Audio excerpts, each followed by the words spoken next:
Hey everyone, welcome to the Vegan Stew. This is now our monthly show where we will go live and we will discuss all different topics that I'm trying to get this to go live on Instagram, but it's not working, of course. And hopefully it's working on Facebook this month because it hasn't been. But I want to say thank you to Raw Bomb for sponsoring this month's shows and newsletter because they're awesome. They have been supporting us for many years now, and it's a full-size Hurrah Bomb in our VIP bags, which is super cool. Super cool. And then the best way to win prizes from us now is to buy our VIP Plus. That's the way to do it. And we will have contests on our social media. So you need to pay attention because you can win prizes from Hodo Foods, Terraseed, Kathy Hester, Total Body Lab Veg Key, Fabulous, Dojo Fresh, Bernie Wild's Adventure Sauce, Tripo Treats, and Bitchin' Sauce. Have you tried the bitchin' sauce that's dill pickle flavored? Because it's super good. And the chocolate, super good. It's my favorite. They're in the fridge. And I shared them with my team this past weekend for Triangle Spring Fest. Once again, if you are on YouTube, or even if you're not on YouTube, please go to YouTube and hit the subscribe button and the notification bell so you know when we go live and you never miss out on a show, because you never know when any of us are going to go live. And of course, the little ticker on the bottom shows you all our social media for whomever's on the stew, and those of us who don't make the shows each week or each month, you can still follow their social media so you know what everyone is doing and support the stew crew all year long, not just when we go live. Tonight's topic is when vegan restaurants go Omni. It's really current events. It just happened in Wilmington, North Carolina, and I can't wait to talk about it. So to see what everyone has to say and see what you have to say, because what we really like is when you are part of the show. So you can add your comments and ask questions, and you may steer us in a completely different direction. And that's okay too, because we don't mind. I'm going to bring the stew crew in, and I'm going to see if I can get this Instagram piece to work, because I would love for us to stream live on there. So here we go. We have Sovereign from Marilla Morning, Ms. Ellen Jaffe Jones, the Veg Coach, Dr. Shayla Toombs Withers from Essence of Health Wellness Clinic and Coaching, and Miss Marla Rose from Vegan Street. Hey. All right. So super cool. It's been a month. I think it's been a month. I think it's been about a month. It's been a month, and it's been a good month for me because, I'm emotionally healthier than I was a month ago. So, and I want to thank all of you for dedicating a whole show, about 2 hours of a show pretty much, to relationships and breakups and stuff like that. So thank you. Yes, and just, it's 6 weeks. It's 6 weeks today. And I look forward to the week where I don't count it down and I don't think about it anymore. It's getting closer. So that's a really good thing. One of the things that I did last Wednesday, actually, the thing I did last Wednesday was I went to see Christspiracy. And I know, Ellen, you've seen it, and no one else on the panel, but Marla has things to say about it. It was amazing. And everyone, you have to see it. And Shayla, you were like, I'm too busy, but you have to see it in the theater anyway. Or maybe it'll come out on YouTube. I'm not sure. I saw the trailer, but have not caught the full thing. Right. They had like last week. They said here's when you can see it, and I'm sure they're going to have it out again somehow, some way. Whether they're going to have influencers who support and promote and bring people together to watch it in theaters or together, we'll just have to wait and see. But it's going to, if you really watch it, and I don't want you to give things away, because that's the most important thing, right, Ellen? Like, they really don't want you to give away the movie. They want you to encourage people to watch it. What happens? That's what I'm trying to find What? out. What Spoiler happens? alert, he doesn't come back.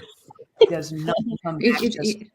Yeah, well, not yet, at least. So, and the most important thing is everyone should watch it, because for those people who believe a certain way, if they really go in with an open mind, their minds will be blown. Wow. Because what I took out of it, the main piece that I took out of it, is that humans are horrible, and they've been horrible for a very long time. But do we need a movie though to tell us that? I know, and it's a good segue into our topic tonight, actually. But we suck and we do bad things. Well, you don't realize how I long how long we've been doing bad things. But it's the indoctrination that is mind-blowing. I always thought of myself as pretty educated, and it just was. I was really, I guess, surprised how much you think you know stuff when you get to be this old, and yet I realized that the indoctrination, I don't think I'm giving too much away here, but, I am pretty well schooled in the Old Testament. And the whole thing there was about sacrificing animals. That's just what was done. And we never questioned that. And, it just seemed like, okay, we wouldn't do that now. And that was just barbaric then. And we were, as children, taught to believe that that's just the way it was, and that's what they did. But the whole idea that, again, without going there too much, that Jesus was really questioning this, and that's kind of what got him in trouble, is just this kind of very fascinating concept that that people really haven't been willing to talk about.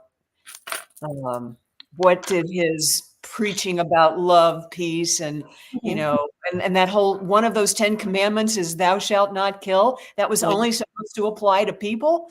There were just many great takeaways from the movie that I think, no matter what your religion, because quite frankly, I think a lot of religions are pretty similar in that they try, and the whole idea is that we're going to teach children not to be bad people so that they'll grow up and maybe there's a chance of them being nice to each other, in the global sense. But it was just really, really interesting. A lot to digest and talk about and go like, It was a lot.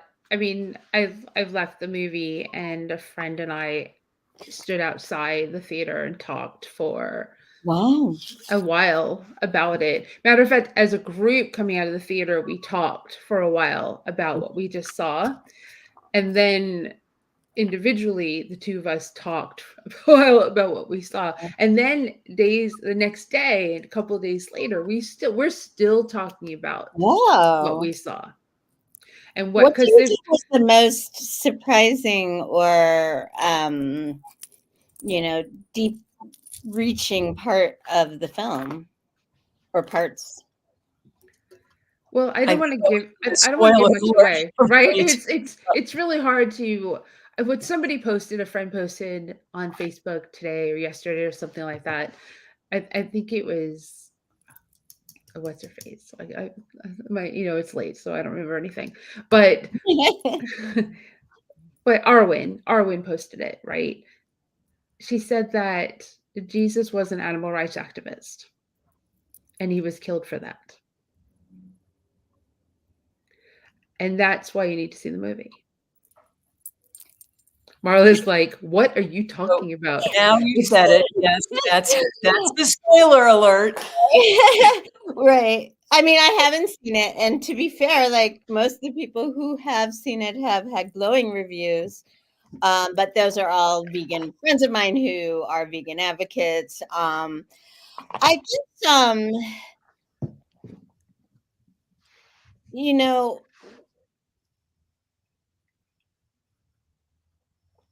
unless there's some element, and there very well could be historically, that I wasn't raised Christian, so aware of. I mean, his whole life to our understanding, was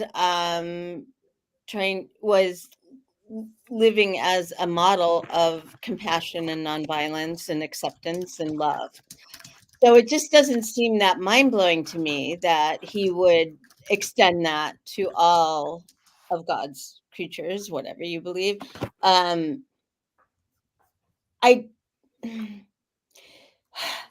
will say that, part of my apprehension is, it feels like, well, first of all, I don't like the spiracy part of it, because I am so allergic to conspiracism and conspiracy. Like, I don't like, ooh, big reveal, ooh, what were they, like that kind of thing is just, I also am kind of turned off by documentaries, and I haven't seen this one, so I don't know. But there are others have been, to me, this is more of an aesthetic thing than anything.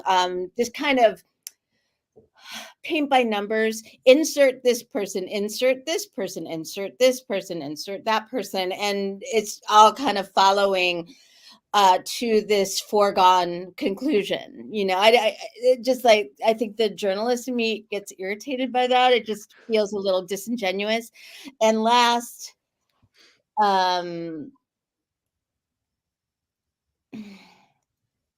it's kind of complicated to describe it. Like, the word vegan the concept of veganism didn't exist then. And I think you need to see the movie. Yeah. I do, but like the idea that I have seen a lot of people rewrite famous people, famous books, whatever, as vegans, recast them as vegans, because that reinforces our sense of identity of, like, oh, look, this good person is.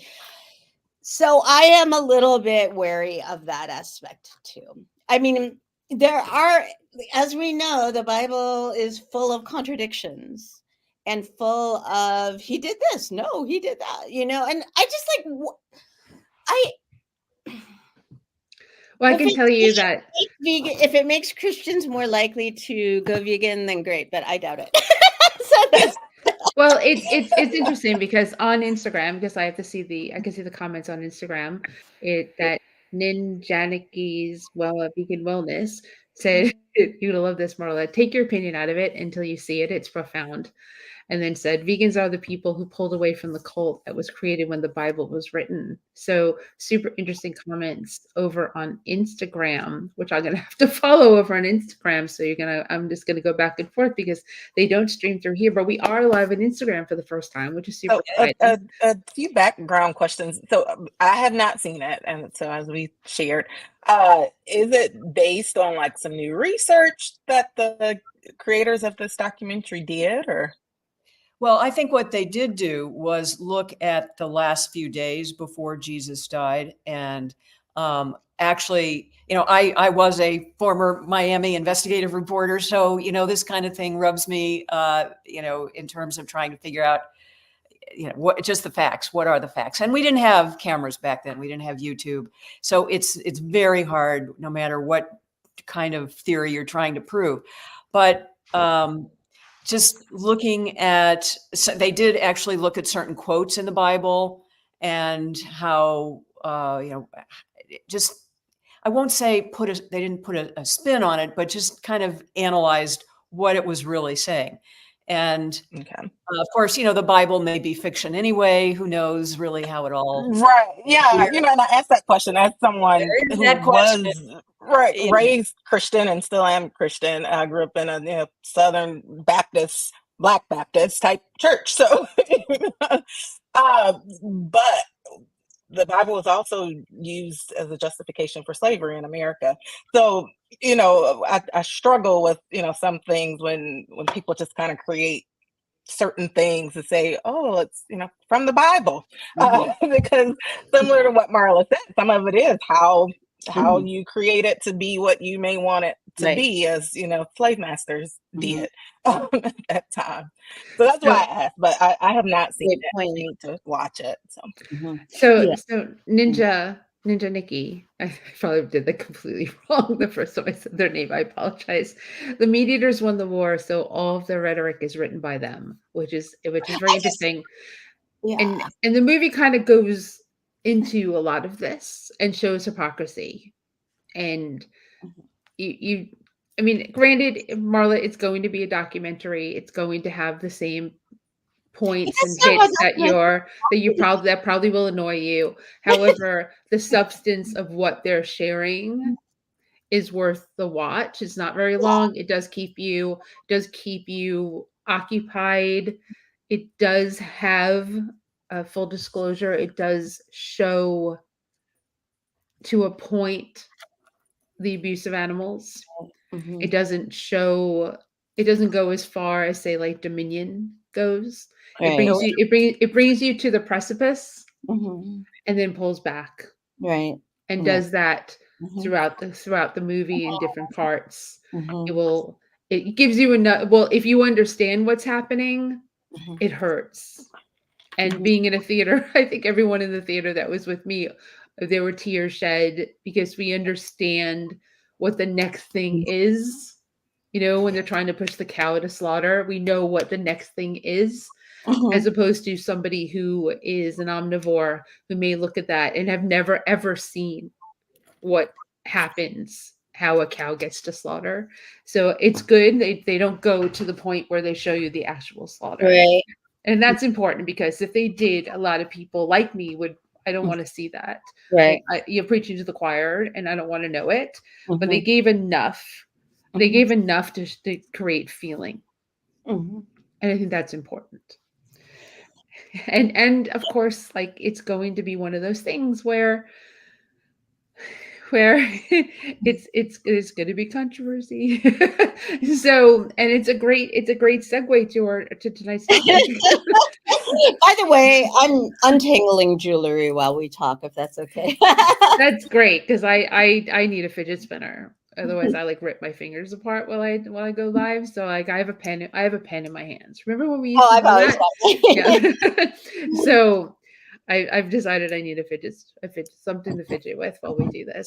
So the topic tonight is when vegan restaurants go Omni. Is when they make the decision to add non-vegan items to their menu or switch their menu up to the point where they're not a vegan restaurant, bless you, not a vegan restaurant anymore, and they have vegan options Oh, wow. instead. Now, a little history, very recent history from Wilmington, North Carolina, as I alluded to at the start. There's a restaurant in Wilmington, North Carolina that started as vegan. They made the decision about a week ago to no longer be a vegan restaurant, to be an Omni restaurant that has vegan options. What I didn't know, now they've been a vendor. I've since the start of my festivals in Wilmington, North Carolina in 2018, they've been part of the festivals. They started as a kombucha company and they opened the restaurant and they, decided to be all vegan. What I didn't know, the only piece that I didn't know was that the owners of the restaurant were not vegan. Like they've never been vegan. And I didn't know that. I just made the assumption that they were. Because why else would you open a vegan restaurant, 100% vegan restaurant, if you had the choice? Like to me, it makes more sense to start out as an Omni restaurant that's vegan friendly and gradually make your way towards being a vegan restaurant than to open a vegan restaurant and then go another direction. Because you know who's super cruel? Vegans.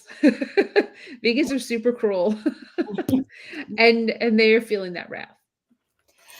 Yeah, I think vegans would not be very forgiving about that. It's one thing to go like when the diner opened in 1983, I believe.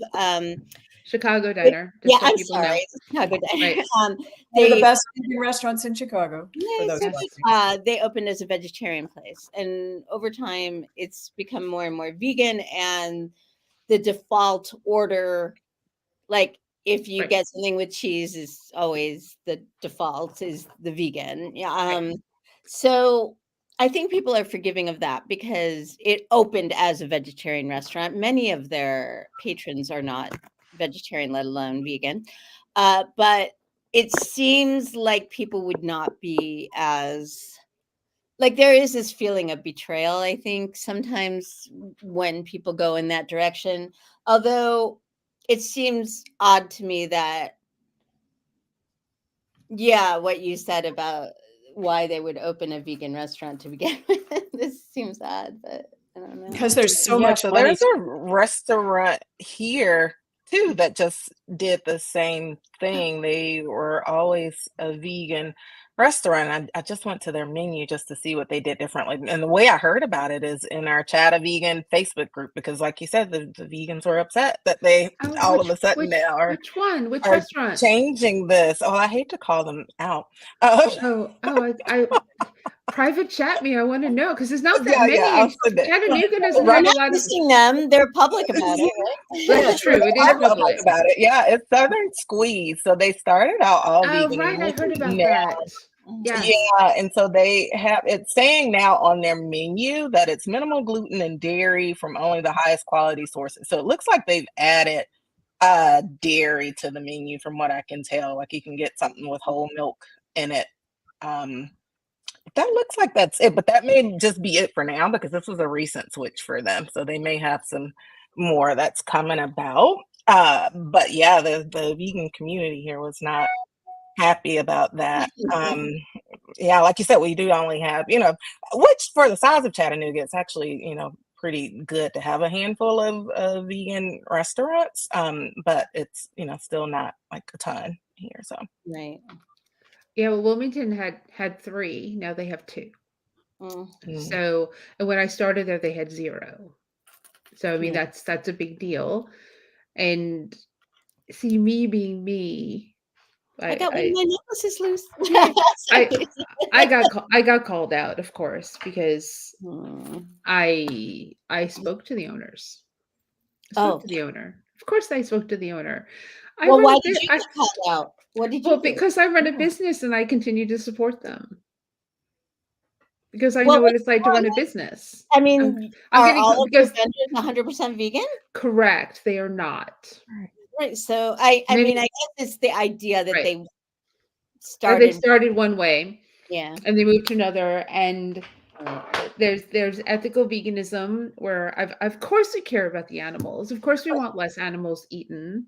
But how does closing down a business that offers a lot of vegan options in kind of a desert of vegan, not complete desert, but how does that do any good? Yeah, I feel like sometimes vegans are the worst enemies of having anything when it comes to purity. It's It- okay it- to have, but like people will be going on and on about like freaking Dunkin' having some vegan thing or plant-based thing or Burger King. Meanwhile, the vegan restaurants are falling apart. They are closing. Because one of the people that commented in the vegan group over there, they had a vegan food business and they shut down. They couldn't make it, so they closed. They didn't even think about it. I would never have thought they would ever think about adding meat to their menus. However, this is a restaurant. Right. And I'm starting to talk to a lot of vegan business owners, restaurants, and they're saying things to me like, I may have to add. Otherwise, I'm not going to make it. Because the vegan community alone is not enough. And we already know that. Yeah. We already know the vegan community is not enough because when things close, I said, look at the comments. It's so far away. It's on the other side of town. I don't really make a lot of money, so I can't eat out a lot. I mean, and that's fair. Issue that things are expensive now. I mean, I found that most vegans eat at home. Most people just fix their own, stuff. So when the amount that you are eating out, because most vegans tend for one way or another to be a bit health conscious. And so Right. because of that, most of the time are Mhm. eating at home and not eating out as much anyway. I'm gonna give like Part of that, the other problem with that, and we've run into this all the time, is that you go to a restaurant that's Omni and you'll say, I want to get a sub or something that's vegan, and they have no clue what that means. So you got to Right. start stressful educating them, and then they'll say yes, and then the buns are not. You can just tell by Right. looking at them; they've got egg glaze on them. Yeah. And so it's not so much. I mean, of course, eat vegan on $4 a day. It is way cheaper to eat vegan at home than anywhere else. But Now it's $4.35 a day. Inflation. you can still do it for 4. Just kidding. It's just so it can be really stressful trying to educate, although that's why most of us go out to eat, is so we can educate the wait Right. staff. And That's why, right? I was going to just give one little example. So my sister-in-law owns a tea shop in Minnesota, in this town called, I actually don't want to give personal details because there's a situation there with someone, but it opened as a vegetarian place. It has become, and my former sister-in-law is vegan now, and when she opened the place, she wasn't even vegetarian. So anyway, she has over the last 5 or 6 years migrated everything to vegan. There is one customer, her best customer, who comes in, she's and wants honey. My former sister-in-law has a few little packets behind the counter for this one individual. And without this, she said that this person probably spends $20,000 a year at this place. I mean, she is a good customer. So for these little packets, she is harassed constantly by these, like basically one person who is a troll who found out about the one, and basically it's like, do you want this woman to go out of business? Because there are a few packets that go to one customer that, so all of this town that has nothing in terms of vegan, like nothing in terms of vegetarian, this place should close down because she's a liar and a hypocrite, and not take, like it's just so out of proportion. It's not even like there's honey at individual tables. There is one person who comes in and wants honey, and I guess she should shut down her whole business. I guess I shouldn't be doing festivals because I eat Right. I mean, like, Helene, you will understand there are certain people. I'm going to start twitching now. The armchair critics, the Monday morning quarterbacks. I was saying that as Sunday morning quarterbacks for a long time because I don't watch sports. My husband just corrected me. Who have a million opinions about this stuff. Who would be not even content if our festivals had like 5 vendors and, maybe 15 attendees and everyone's fighting, everyone hates each other, maybe 5 vendors at most. Everyone just eats salad, no dressing, that's just a few. Just so you know, Ninja has been pretty active on Instagram, saying that they are closing their vegan business after 10 years. They have a juice bar, and adding animal products would never cross their mind, and made the suggestion they could offer agave instead of honey to that person. Now, it's a tough one when vegans talk about eating honey, and I'm going to tell you, whoever's watching, a lot of vegans eat honey. However, when we talk about it, we whisper. Whether we're in our own private homes or we're in public, it's like, do you eat honey? I eat honey. And it doesn't matter because we whisper. And it's like super funny, but I don't eat honey bear honey from the supermarket. I eat local honey that was pollinated within 2 miles of my house. When I don't feel well, I have bad allergies. I'd rather do that than something else. And yes, I use agave. Yes, I do that. But when I'm sick, that's the thing that coats my throat. It Exactly. makes me feel better. I mean, there are certain And I nutrients. definitely recommend it to patients and use it too. Yeah, same reasons. So Right. And so I mean, Yeah. is it better to advise your patients, Jayla, to take a chemical, an allergy pill day in, day out, or supplement it with something that, because taking medicine inherently is not vegan, but it's what we need to In do to itself, right? survive, right? Yeah. So I see honey as medicinal, and Right. I won't And add it to the honestly, some festivals. folks will use the allergy medicines, but believe it or not, the honey tends to work better than my folks who just will try to take their pill day in and day out. The honey tends to work better, especially even during cough and cold season. Honey is a natural cough suppressant too, and so use it for those reasons. I give it to my kids; it helps them, and without me having to give them a bunch of medicines, just give them a teaspoon of honey and knocks it out. So Right, and the I mean, honey, I like think we said, the honey there can't be. Do not buy the honey bear in the store. They smoke their bees.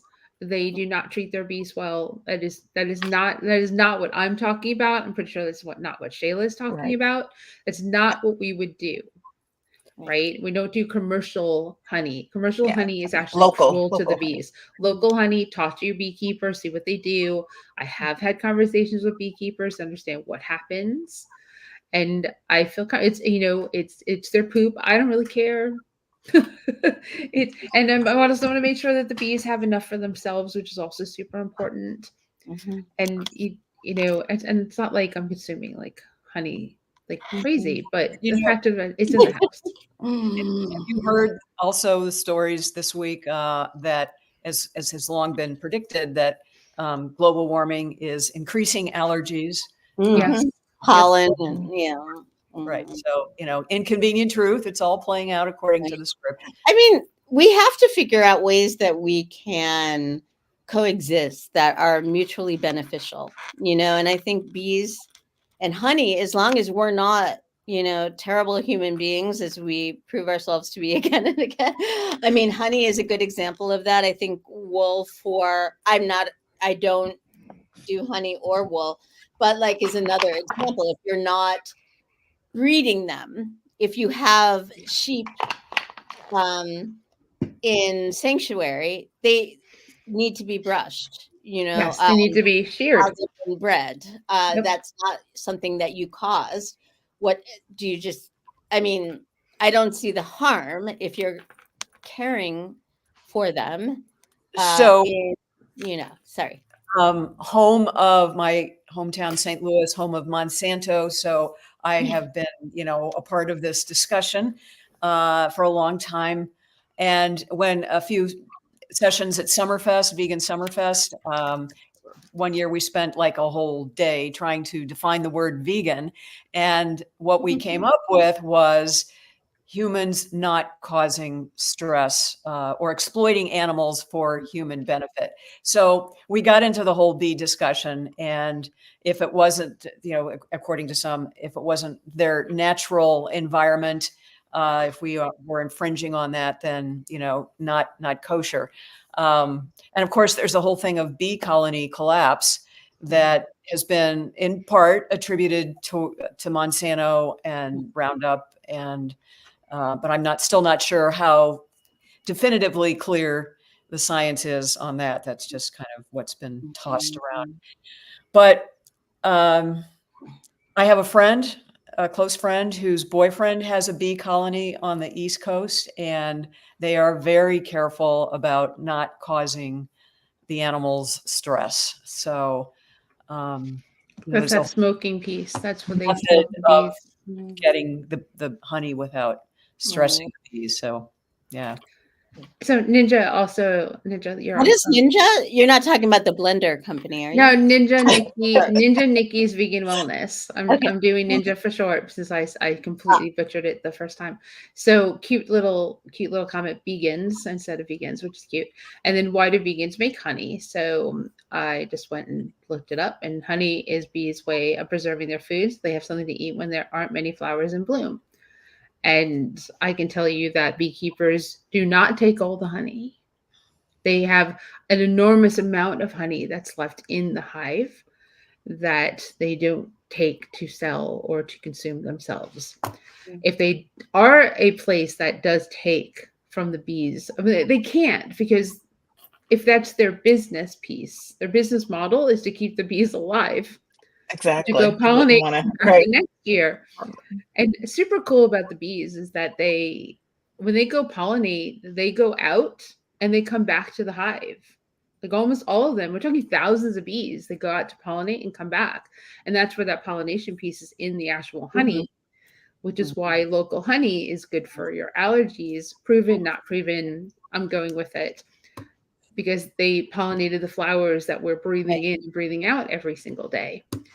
And that's why the reciprocal aspect of it is we need to be, as much as we can, planting native flowers that encourage pollinators. yes. No interest in honey myself, but I just love being able to look in my yard and see the bees and the butterflies and all that, but we need to definitely, it's not just consumption, right? It's not just I'm sourcing this, responsibly. It's also, I'm also doing these things to build a better home for them, Oh, we have to, because I think we've spent many years saying this on the show.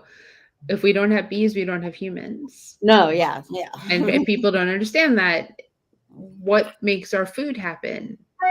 Pollination. Which is so, I'm going to go off on a little tangent here, which is so ridiculous that people won't eat avocados or like foods like, because I just don't understand. That one. Well, because they won't eat things that are being pollinated by the bees, because it's like cruel to the bees. Yeah. Like what? Do you think that there is an ethical issue with avocados because of the violence around the industry? There's more written about it, but like trying to buy avocados that are grown in California rather than in Mexico. Not that there's anything wrong with that, but just that it is a very profitable, industry, and there's a lot of violence around that. So anyway. Ninja played devil. Sorry. Who's talking? Oh, sorry, Ellen. Yeah, just think we grow them in Florida and no violence about them here. Except that it's Florida. They aren't as fat. Florida has its own issues. Whole separate from avocados. Violence-free avocados. They're not the big Haas ones, though, right? No, they're twice as big as the Haas. Do people use more in fat too? And the ones that aren't they the ones that are more like watery? Yes, stringy or something. They're not as fat. They have half the fat as the Haas avocados, and they're twice the size. So they're not going to be as juicy or whatever. Right. They're more. They seem more watered down. Like the flavor is more diluted, tempered. Yes. Yeah, diluted. But Ninja had a very good devil's advocate. Instagram is awesome. We should do this more often. It maybe monthly. If I can get it to go live right on time, maybe even better. We are live on YouTube. Yes. Oh yes, we're live on YouTube too, and Facebook, and everything's working today. Ooh. But Ninja said, to play devil's advocate, would it be okay to take a little milk from a cow? Which is a great devil's advocate. I mean, it just depends on the cow, right? Like taking a little honey from the bees. The thing is, as far as I know, there is no medical reason to drink milk. There's absolutely zero reason to have dairy.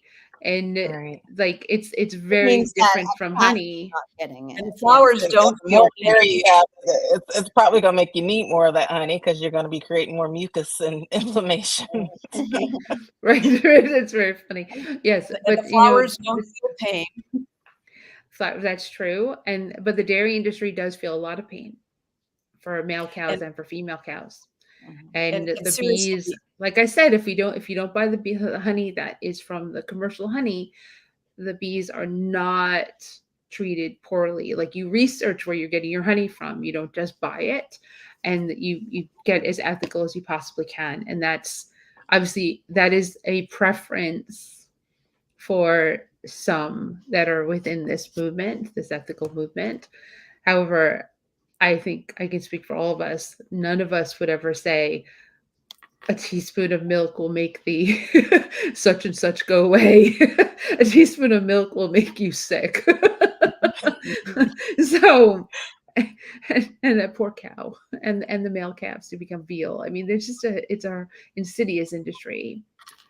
And Right. I mean, we're talking about it is kind of in some ways apples and oranges because we're talking about bees that are, free roaming or at least very lightly managed, and the only thing I can imagine with wanting to drink the milk, even a little milk from a cow is, if it's a pregnant cow that doesn't have her calf is in sanctuary and for some reason you have an insatiable need to drink her milk. It's like, that's hard for me to imagine. warm right from the teat.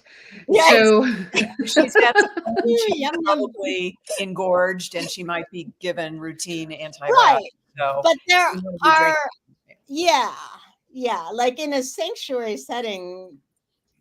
Like I remember years ago, Jean Bauer telling me that, when they would rescue hens, that they're still a lot of times still producing the eggs that are unfertilized, and that they would, there was no model for what they were doing when they started. But I mean, to me, it's like kind of the perfect thing. They would boil them and put them out for other animals or for the birds to replenish their, the depleted, systems, so I just think being hardline is, it's a fairly easy thing to do because then you're just like, no, but right. The hard line is where I think things get super difficult and where we can get back to our main topic. But Ninja said that honey is not beneficial like you think, though. That's society's view. Ethical, like grass-fed beef. Many think milk is healthy, just like you think honey is healthy. Now, not in the vegan world do they think milk is healthy. Like, we already understand that. Right. I understand, like, an omnivore or somebody who doesn't understand any of the ethics or any of the health values or reasons would say that argument, but that's not what we're saying. Like, we Yeah, that's understand that also not dairy. what's shown in the medical literature either. That you need to have dairy for any medical reason. Right, And right, there are more right. bad side effects from drinking milk from another species than drinking or eating honey. When you think of all the allergies and everything that can happen as a result of drinking cow's milk. I just wanted to say too, because if you are interested in attracting pollinators, blue and purple flowers are the ones that attract more. We can grow them in our spring and summer gardens, or in an earth box. I mean, there are many ways that we can do it. And it's just, it doesn't take very much to attract them. So just a thought. It's a very good idea. Yeah, it's just, you don't have to have a backyard. You could have, container gardening is something a lot of people do, and then shared community gardens. Right. So I love how our topic just more. It's just like so many different things. Oh, we do. We love to do that. But going back to, Those going back restaurants. to the restaurants, it's been, I work with these businesses and day in and day out for years through COVID, and now through the prices of things being so expensive. Things as like cauliflower and potatoes that were super inexpensive are now like ridiculously expensive. So that cauliflower wing that you thought was like flour and cauliflower and water and seasoning and fried is there's only so much someone can charge you to give you these things before you say, I'm not buying that anymore. But the restaurant is now eating from their profits. And when they start eating from their profits, those profits impact employees and the staffing, what they can keep on their menus, whether they can keep their hours open. Mhm. And we are seeing all over the country vegan restaurants, really like some of my favorites, Mhm. closing. They're All right. closing. now. And they can't get staff. Like, it's super hard to keep staff. It's super hard to pay people a decent wage when you can't even like keep your doors open. Right. You It's think that these industry-wide, restaurants are not just- closing at a faster rate than, I mean, it would seem to me that animal products are way more expensive. No, because of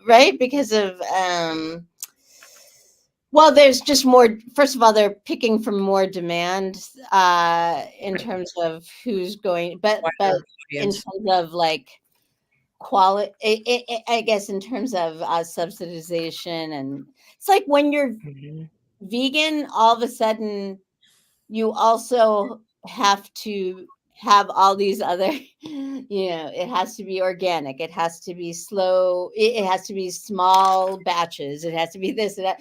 Nobody ever asks of these things of meat enterprises, and so it does become this whole big conundrum, because I think that our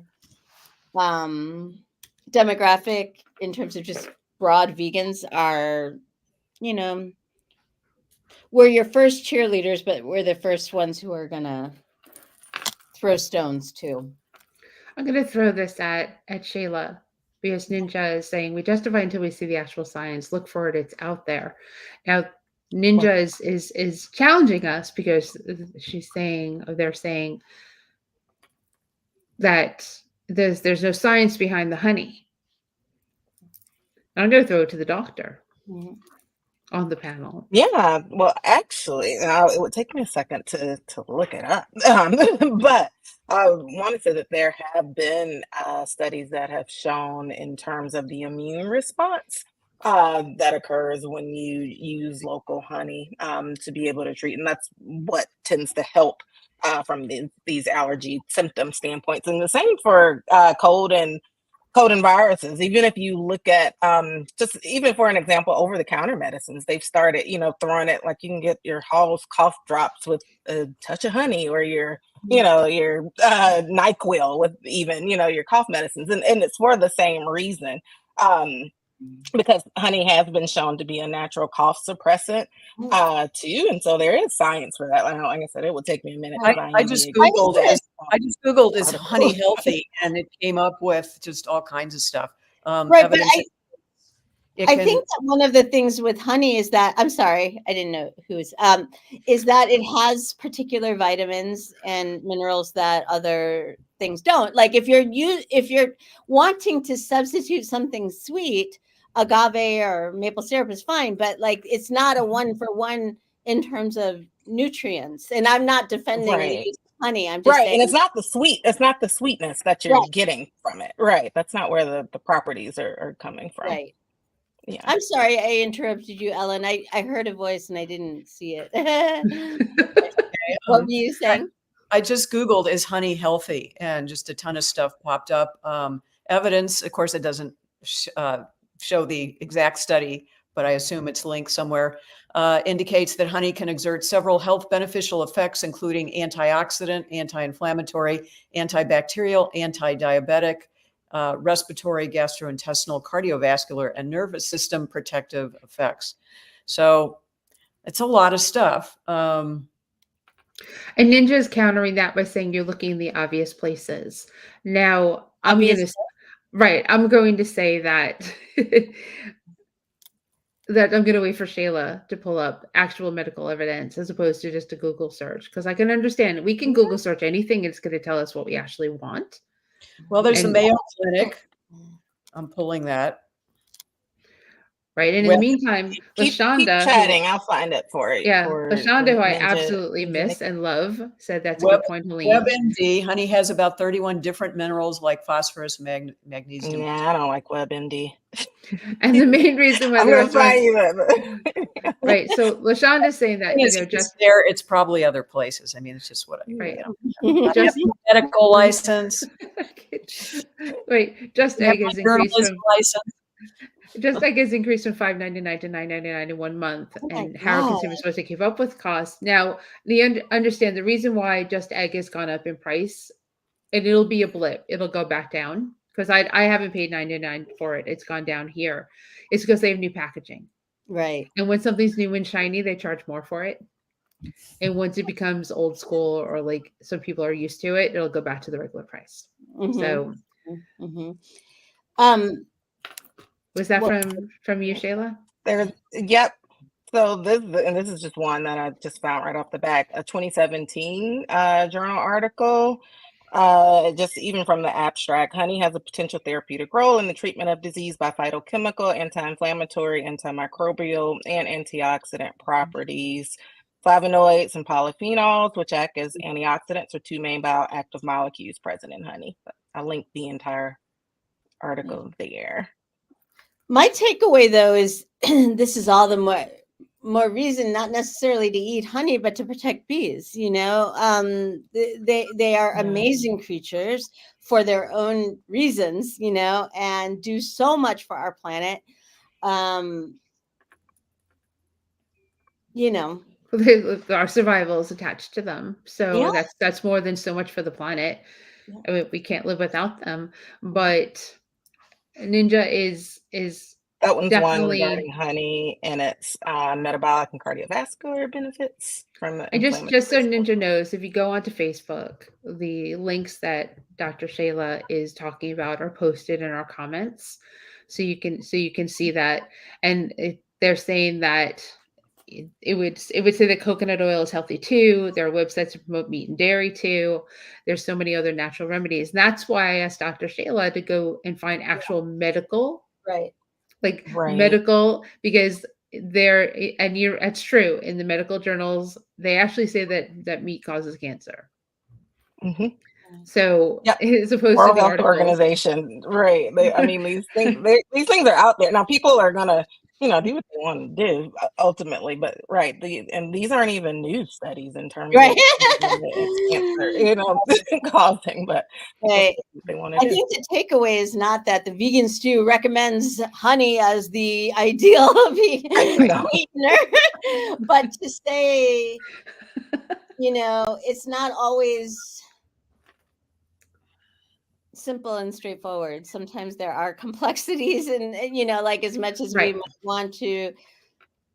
Like for me, it even applies to like, the the anti-oil or anti-sugar people in the vegan world. It's like, if something has 2 teaspoons of oil in it for my whole family, you're trying to tell me that that's gonna, you're gonna die. Make us explode. Right? Yeah, I mean, your arteries are going to, yes, you're going to have a heart attack.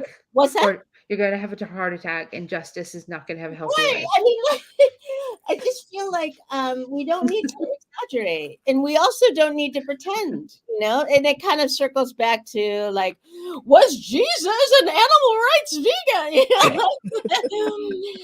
And again, I haven't seen the movie. I will see Go see the movie, Marla.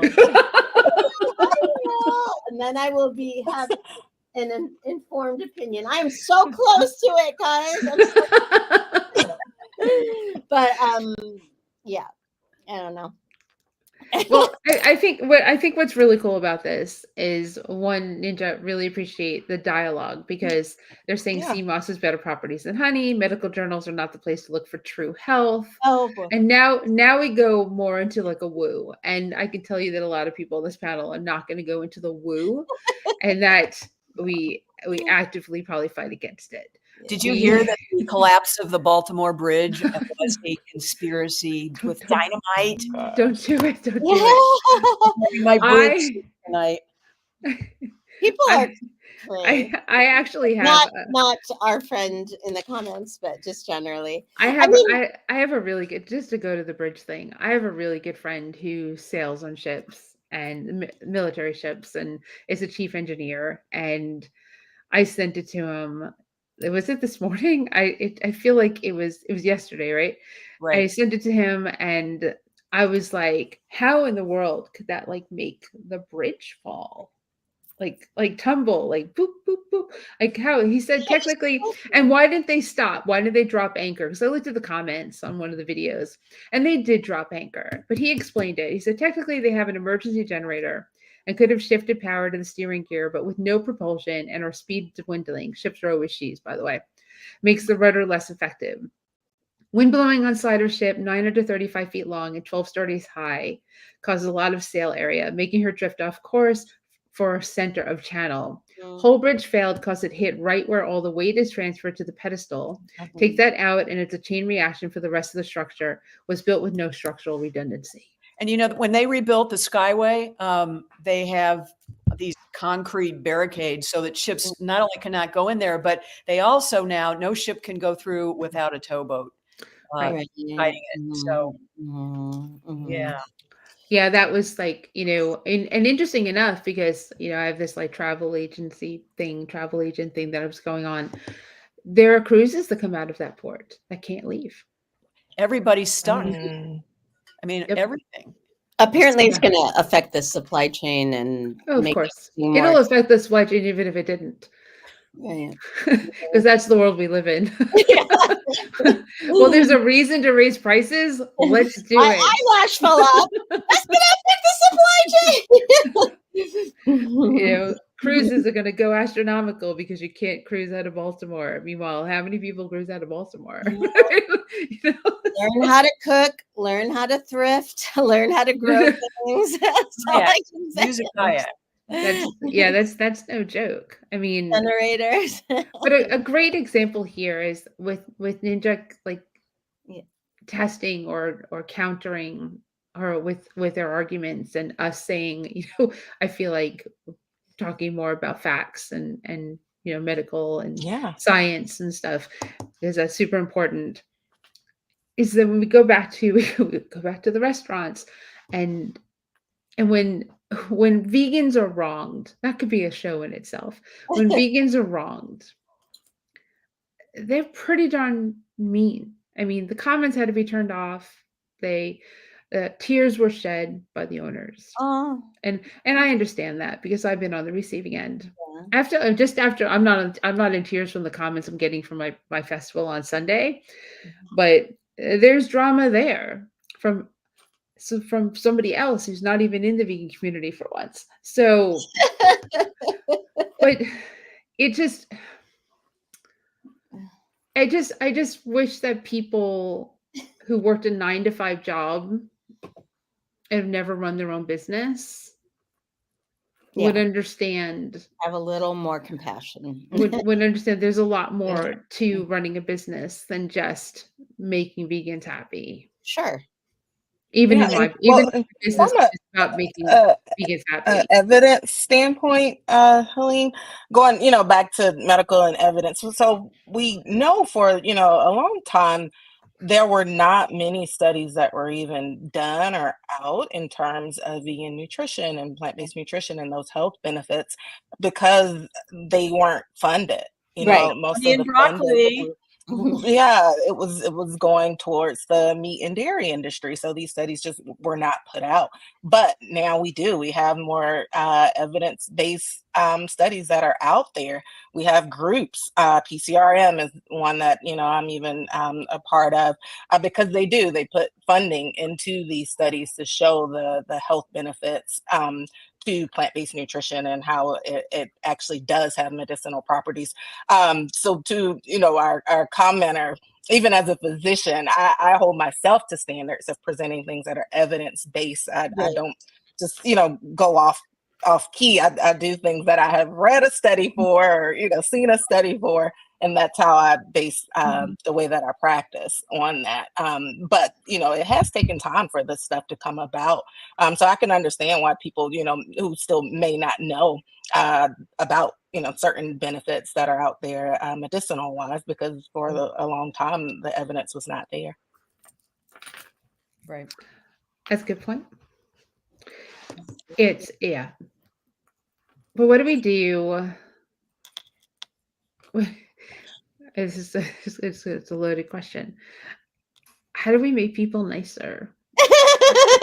I mean, we've all with it. I know each and every one of us. Now And, you and know. some deal with it daily, like Marla on Vegan Street. And it What? just you deal with negativity and people being outright mean, Yeah. uninformed, Attacking attacking assassination. keyboard warriors. And I didn't, as much as I hate the fact that a vegan restaurant is now an Omni restaurant. Right. I also understand that a vegetarian restaurant that was same as the Chicago Diner, a Fiction Kitchen here in Raleigh. They were a vegetarian restaurant for the longest time. They went fully vegan over COVID. Right. However, they got attacked from the vegans because they weren't fully vegan. Now they're the same way. They were a vegan restaurant with vegetarian options. You could get cheese, you can get an egg. Right. There was no bacon, there was no meat on the menu, but you could substitute tofu for an egg. You can substitute vegan cheese for dairy cheese, and that was there. And maybe I guess they had dairy milk for coffee, but that was it. That was it for the menu. And they had people wanting to protest them, and I was like, why are you protesting a restaurant that is primarily vegan? And my sister went there with me, who's not vegan at all, and she ordered eggs. And now she probably wouldn't go there, which is the flip back to the Wilmington restaurant for its panacea. To flip back to them, my sister probably wouldn't go with me to a vegan restaurant. She went with me to Fiction Kitchen. She ordered eggs. Right? She had her vegetarian breakfast that day. For the restaurant in Wilmington, a lot of families are mixed. A lot of families. She wouldn't go to that restaurant if it was all vegan. She would go to the restaurant now because she could get what she wants and I can get what I want. And now we can all dine together and we can each be happy. Am I happy that she's not eating vegan? No, of course not. However, I can't force somebody. Right.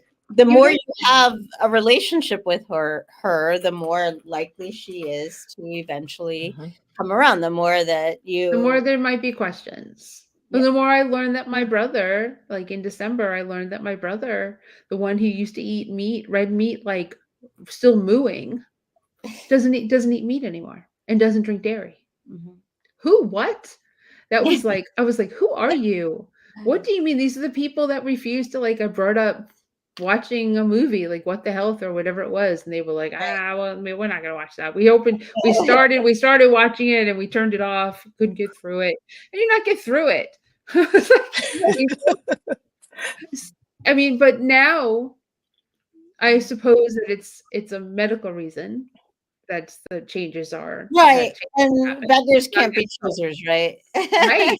It'd be great if if I had that magic wand I've been, asking for a number of years now, everyone would be an ethical vegan. And in fact, there would be no need for it because that would just be the default way, but we don't live in a perfect world. And I sometimes, to your question, Helene, feel like the way that, you can guarantee not being attacked by vegans is to have a business that's not vegan.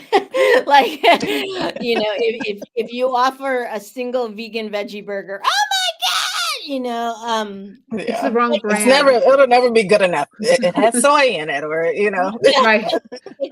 But I do feel, that is like the living example of don't let the perfect be the enemy of the good, and again, to the bee metaphor, using honey rather than vinegar to attract the results that you want, or agave.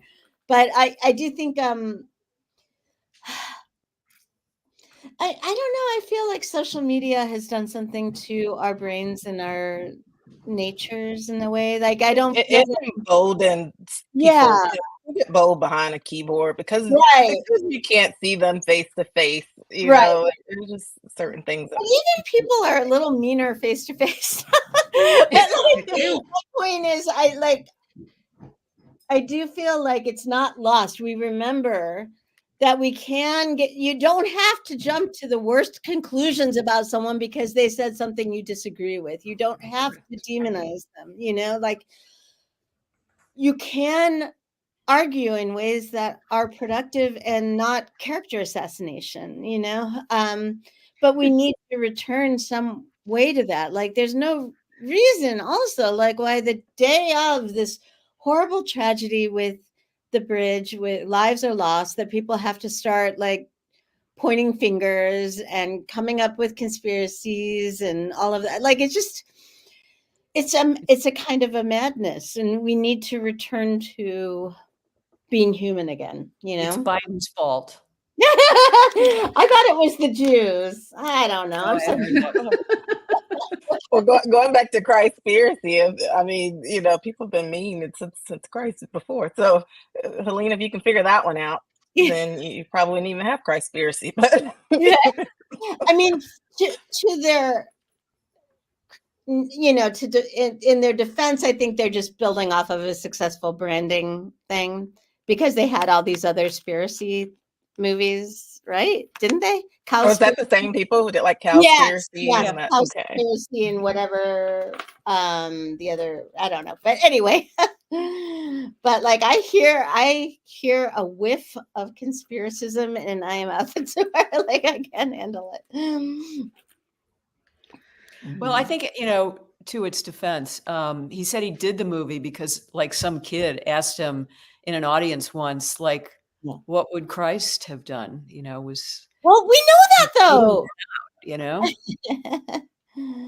Don't we? I mean, like, is it a surprise to anyone what we understand to be Christ's nature? Well, not us, but the meat eaters of the world. I mean, and the movie really gets into how it got off the path of not killing. I do have to see it. Yeah. And we should revisit it after you do. Mm-hmm. I have a feeling. We definitely should. We definitely should revisit it after you do, because it should make for, as when we all finally watch it.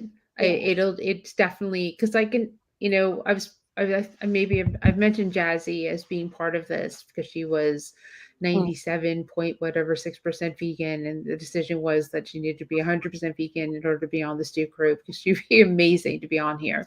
Who is this? Jazzy. So it's someone we talked about bringing on. She would be amazing. She would be an absolute great fit, but she wasn't 100% vegan. So the group consensus was not 100% vegan, can't be on the stew. But she no longer eats anything with a face. Right. Right. Well, that wasn't vegetarian then, right? Well, she no longer does. Then she probably was still eating meat of some sort. Yeah. Years, probably a couple of years ago even, that I even brought it up. So she is now closer. Yeah. And I don't believe that she may be 100% vegan because there may be dairy in there or whatever, but she is very vocal about not eating animals with a face and how disgusting it is to eat animals, to eat meat. And that's done. That is gone from, and I'll tell you, she's part of our team. She's our MC at the festivals. And obviously any food I bring into the house is vegan and you eat vegan. I buy the food. Everything's vegan. But I do not sit there and preach to our volunteers or people who help us who are not vegan. Right. Vendors who are not vegan. I don't do that.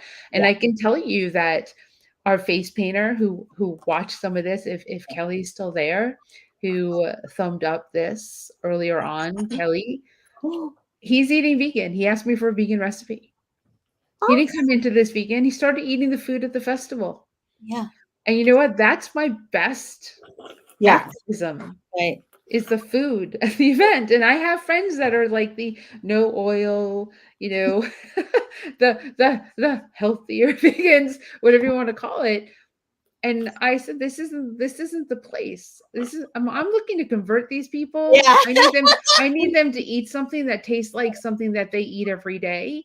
And know that they can get the same mouthfeel, same taste. And I don't care if it's loaded in fat, because right now they're eating something loaded in fat and destroying the planet. Right. Let them eat something loaded in fat and not destroy the planet. Right. and they can go from there.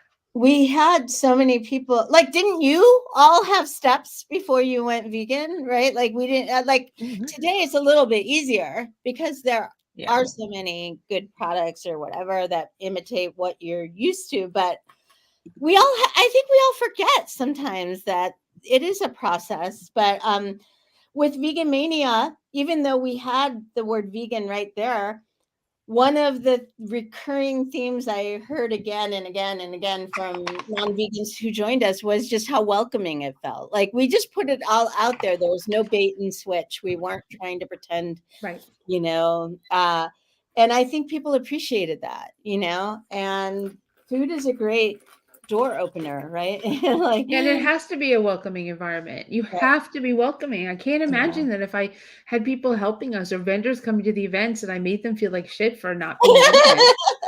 Right. right. But even when people, you know, are making that transition, for some people, that's the reason why they won't even try it, because they think it's just not going to taste good. And let's just be real. Nobody wants to eat food that doesn't taste good. Right. I mean, you know, we like for our food to taste good. I'm not going to eat, you know, even for myself, I'm not going to eat just plain old broccoli. I like a little seasoning on my broccoli. I like some sauce, you know, so I'm good at it. You know? So we want food that tastes good.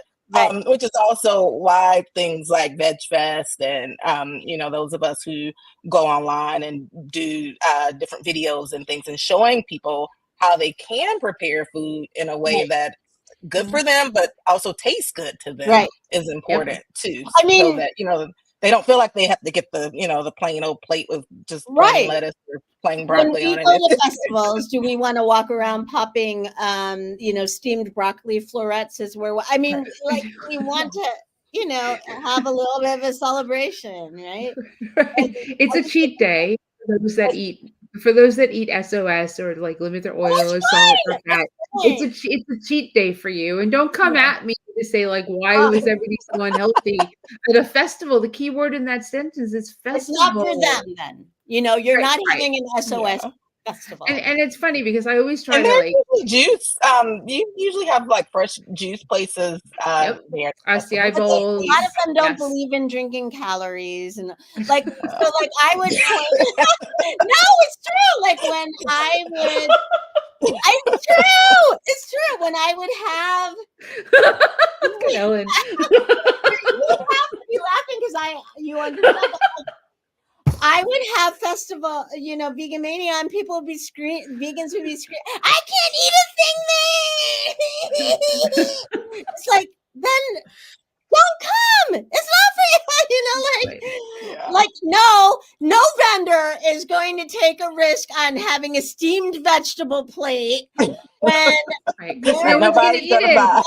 Next to them has cinnamon rolls. That guy's got fried cauliflower, chicken wing. Here's my steamed vegetable plate for $12. Don't you want that? You know, I mean, it's like it does. You're right. I mean, I try to have. I would point to smoothie vendors. I would point to. I I talk to the vendors about having something healthy on their menu. The only problem is the one person who comes to the festival who wants a kale salad. You know, I mean, I'll order a kale salad if it's really good. Bring it and eat in your food court. That's fine. I mean, as a side thing, if you're going to charge to get a kale salad, like one of the vendors, Soul's Kitchen, instead of using collards to make steamed collards, they're using kale. And it tastes just like collard greens. Ooh, yum. Yeah, it's amazing. And you don't know. I mean, it says kale on the menu, but if she handed you like a little bowl of it, you'd be like, oh, these are great collards. Yeah. But once you tell, that's another thing. If you tell someone they're eating kale, they'll start spitting it out. That's a garnish.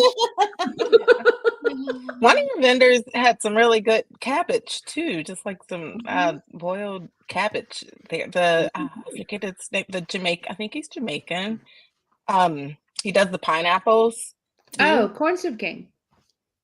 Okay. Yeah. King. Yep. Yeah.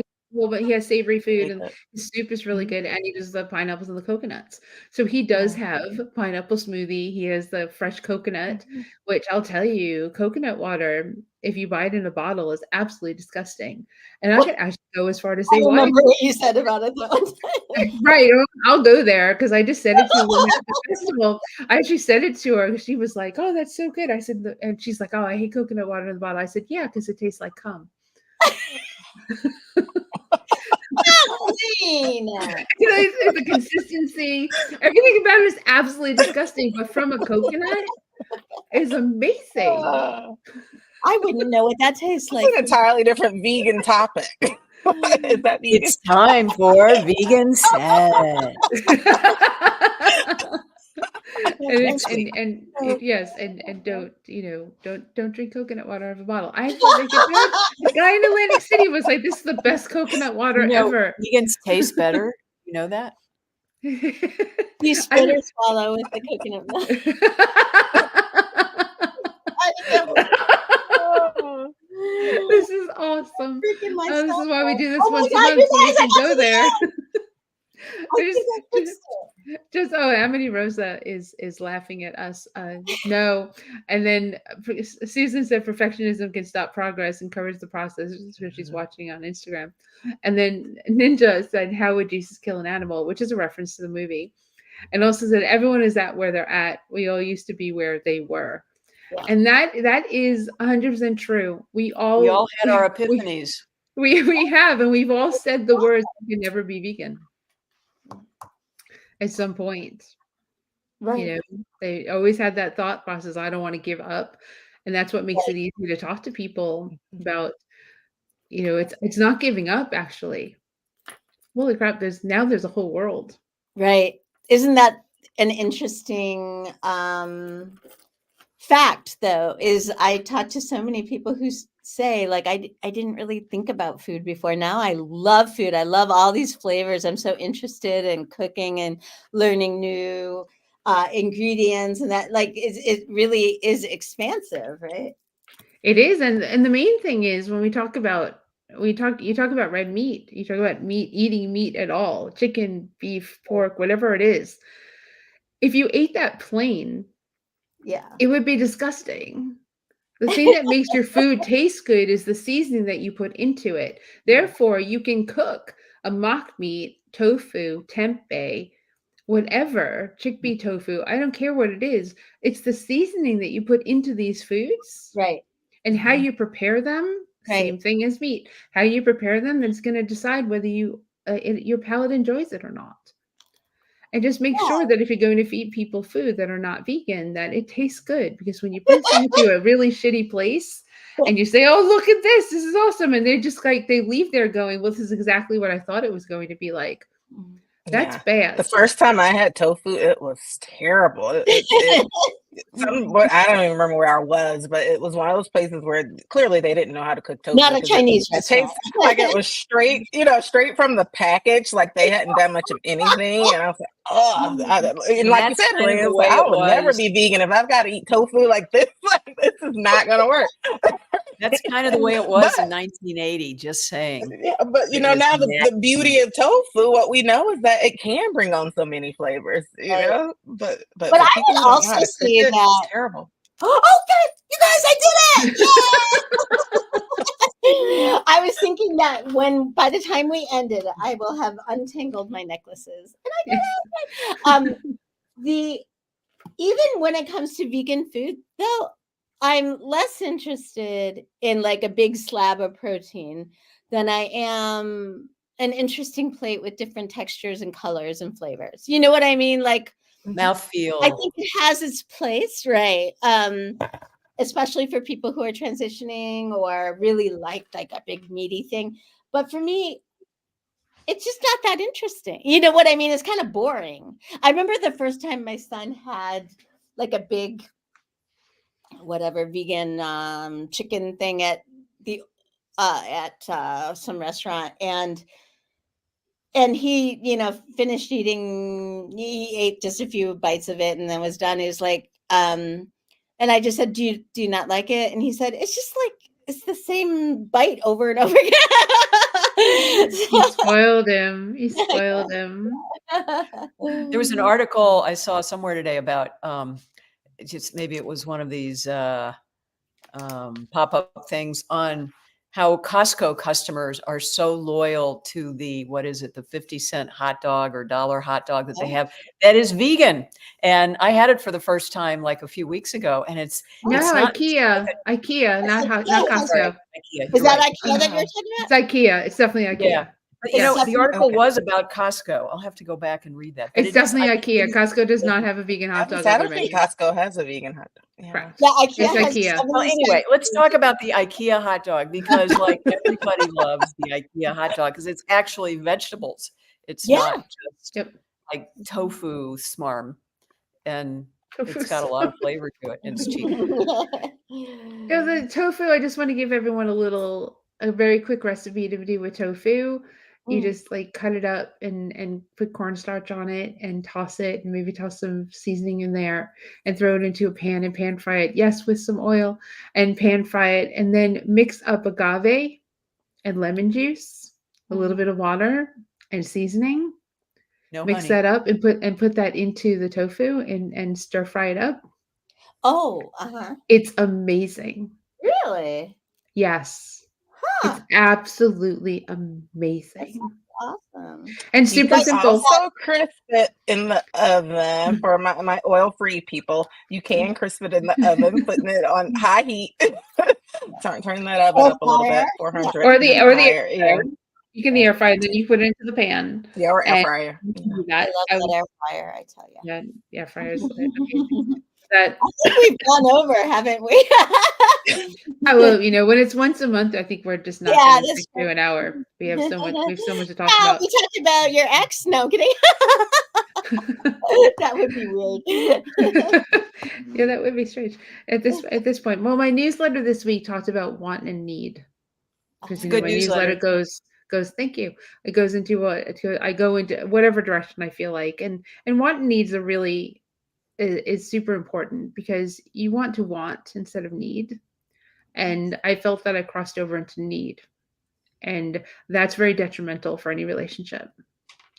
So you want to be in a situation where you're in a want, and that's in anything. That's in any relationship, any friendship, any business relationship. You don't want to be in a position where you need, Right. and because it's super unhealthy. It can be super controlling and it can be abusive, and that's not someplace you ever want to. Everyone's going to find themselves there. But realizing it, I think, is the hard part. Mhm. And then it's much easier to realize things when you're out of them than when you're in the thick of them. So it's also easier when you're thrown into having to be out of it to learn a lot. And that's what the last 6 weeks has actually been for me, is learning a lot about what is and isn't healthy for me and what will be better for me for the future. And any tears that I shed now are no longer for him. The tears are shed because people have been so amazing and supportive that it's overwhelming. And it's still overwhelming. So that brings me to tears because I mean it's support, and I only hope every person could feel the support and love that I have. But you have that because you nurture that in other people, like it doesn't happen just Right. You're just lucky, Right. It's true. relationships and friendships take nurturing, right? Yes. And you've done that for other people and you've cultivated good friends, That is 100% true. You just don't. I mean, yes, you could wake up one day and have something happen, and people can come out of the woodworks and be like, "Oh, I'll be there," blah blah blah. But my friends have really made a concerted effort to make sure that every weekend that I left the house and I had something to do, and that's a really good thing because I really introverted myself for the past year, like Mhm. super introverted myself. And I forgot. Mhm. I forgot what it's like to be around my friends. I forgot what it's like to be me. And it's been really nice Mhm. getting back to that. And that also probably will comes with some negatives because, me, I can be a lot. So, but at the same time, I feel like I've balanced and it's a healthier me at this stage because I've learned a lot. I mean, I've lived long enough to learn a lot. And if you live long enough, you're going to deal with a lot, everything. You can deal with anything and everything in this lifetime. So just gotta deal. I just finished yesterday this 2-day class on seniors real estate specialist. Mhm. So I now have that title. But Congratulations. one of the things that they talked about is just how the biggest problem that seniors have, especially if they live alone, is loneliness. And Yeah. that just, can be this downward spiral of connecting to all kinds of diseases. So it's just really important to take care Yeah. of yourself. Mhm. And, Helene, you wouldn't have all those people reaching out to you if you didn't have that foundation to begin with. Right. And so, from all of us, come on down. I've got a plan for you. It's true. Yeah, yeah. Thank you. It's certainly been interesting. It's been an interesting Yeah. 6 weeks. So, and of course, I got the first festival under my belt. And I'm going to say something else. That first festival was run better, more organized than ever. And him not being there Mhm. was better than him being there. The Mhm. team was remarkable. We broke down in an hour and a half. And Wow. I don't know if anyone understands Yeah, I what do. that means. That's crazy though. Yeah. Yeah, because we set up, I mean, we're talking 4 10 by 20 tents, 2 10 by 10 tents, weights, tables, chairs, kid zone things, everything. But our whole tent, our whole retail tent, all being broken down. I looked up and I saw amazing things going on. It's because we had help at the end of the day. It makes all the difference. But the whole day, everything about it, leading up to it, everything about it was better Mm. because I took my hands out and let him Yeah. manage things. Right. And I keep learning over the last 6 weeks. I keep learning. I'm hearing things from other people about things that were said, things that were done that weren't shared with me, that are not positive. Right. And that's I guess you could say that's a problem, but it's not really a problem because the problems are fixed because I fix them. And that's what I do. That's what I do. So I'm very happy that Awesome.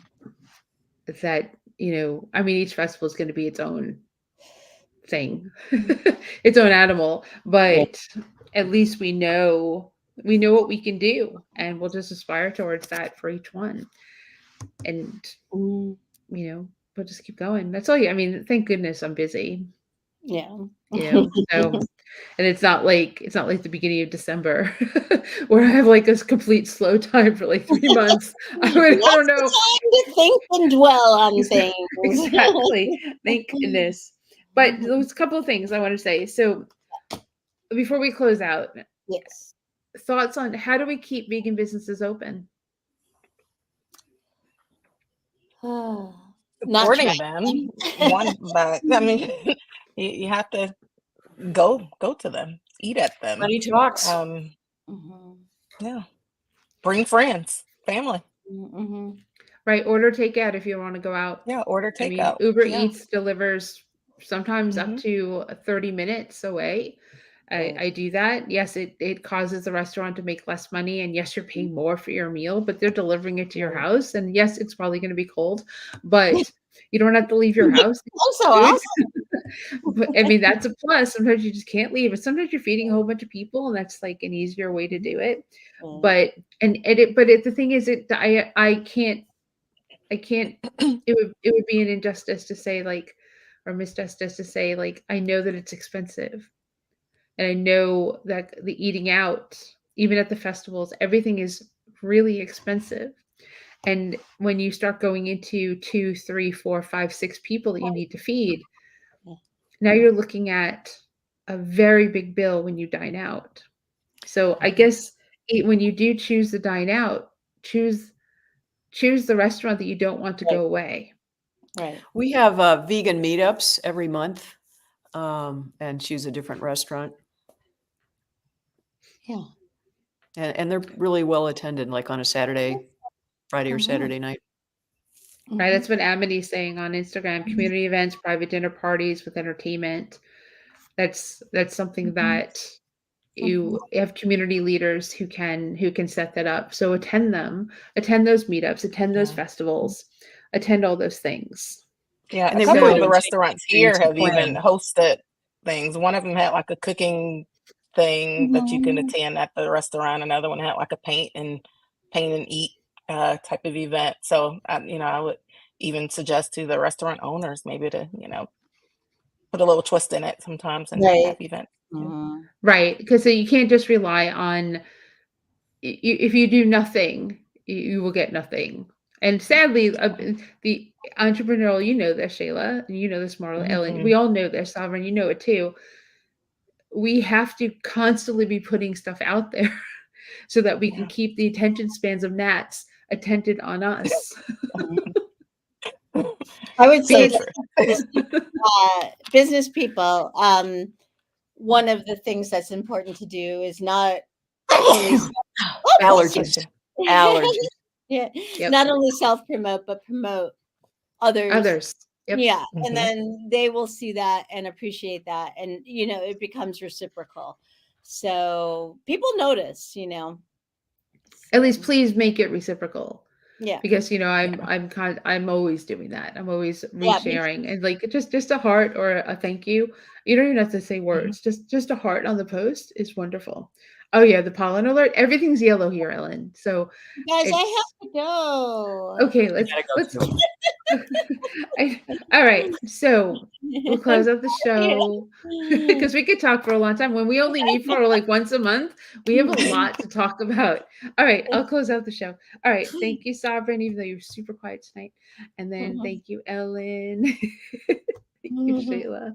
And thank you, Marla. And again, thank you for joining us, and especially you on Instagram. Really, I had to keep going back over and like checking you out to see like what was going on, but I was able to do that and make sure that we included you in the conversation, which was fantastic. So thank you, Ninja and Susan and Amity and everyone else over there, and of course over here. Thank you, LaShonda, and everyone else who's been watching on Beacon Street and Triangle Fed Trust Expos. And of course, go to YouTube and subscribe to Veg Fest Expos over there, and Ellen's channel and Shayla's channel. And make sure you follow and hit the notification bell so you know that when we all go live, you can have more fun watching us talk about a main topic that morphs into many other topics that could be total shows within themselves. And of course, when we meet once a month, we have a lot to say just to each other because we really enjoy each other's company. So let me see. It's March. We'll see you in April. What day? What topic? Follow our social media to know. It's the best way. And have a great night and be safe and be kind. And that's the best thing I can say to you. Thanks. Bye.